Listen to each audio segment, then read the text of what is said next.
Bienvenue sur QSN Talks, le rendez-vous des réseaux sociaux et de l'e-réputation. Les réseaux sociaux, on les connaît ou on en a entendu parler.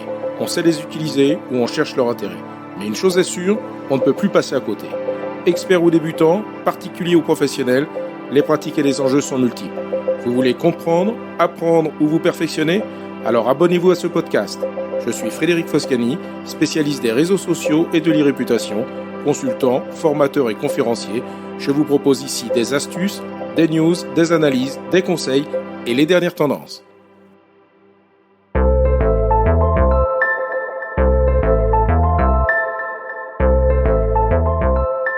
Bonjour, aujourd'hui dans QSN Talks, je vais aborder l'un des sujets qui fâchent quand on parle des réseaux sociaux. Il s'agit de la portée organique de nos publications. Sur ce point, je vais aborder l'astuce proposée par Meta sur Instagram depuis quelque temps déjà, mais qui est encore assez méconnue et donc sous-utilisée. Inspirée de la fonctionnalité de cross-postage que permet Facebook en partageant un même contenu sur plusieurs pages partenaires, Insta propose donc une fonctionnalité intitulée Post Collab. Alors, qu'est-ce qu'un Post Collab ? Cela permet tout simplement à deux utilisateurs de partager simultanément un même contenu dans leur fil d'actualité. Il ne faut pas se tromper, cela n'a rien à voir avec la possibilité de taguer un compte dans sa publication.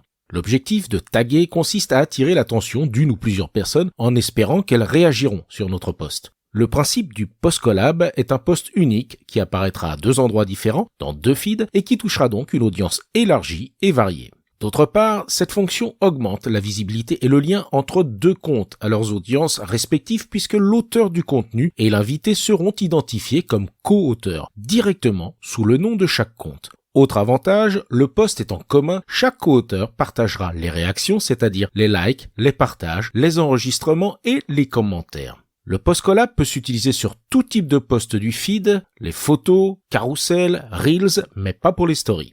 Pour utiliser la fonction Post Collab, il faut inviter un autre utilisateur et non pas le taguer. Pour cela, au moment de poster, il faut sélectionner la rubrique Identifier des personnes, puis choisir l'option Inviter un collaborateur. Alors, dans quelle situation utiliser la fonction Post Collab ?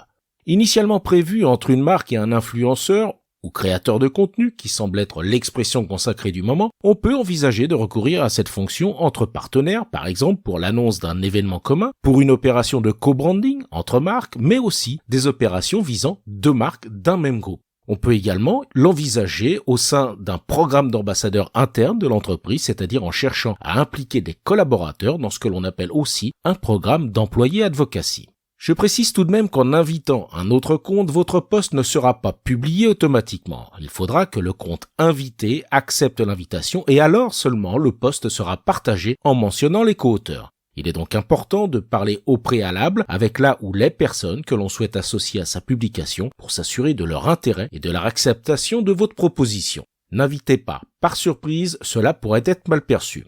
Cet échange préalable vous permettra d'ailleurs de valider ensemble le contenu approprié et la rédaction associée tout en envisageant dans certains cas, et il faut s'y préparer, où le partenaire revendiquerait une rémunération pour l'utilisation de son feed et de son audience.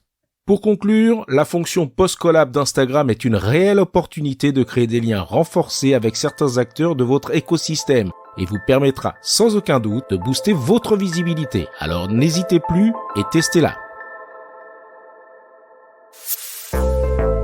Cet épisode vous a intéressé ?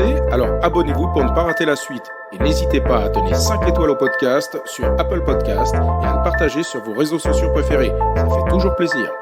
Ce podcast est rendu possible par QSN Digital, l'agence que j'ai fondée pour conseiller, accompagner et former les professionnels, entreprises, dirigeants et personnalités à définir et gérer leur stratégie de présence sur les réseaux sociaux et leur e-réputation. Vous avez des problématiques de visibilité, d'image, de veille, de recrutement et de relations clients. Vous souhaitez développer votre marque employeur. Vous voudriez faire de vos collaborateurs des ambassadeurs. Contactez donc QSN Digital pour demander votre coach social media.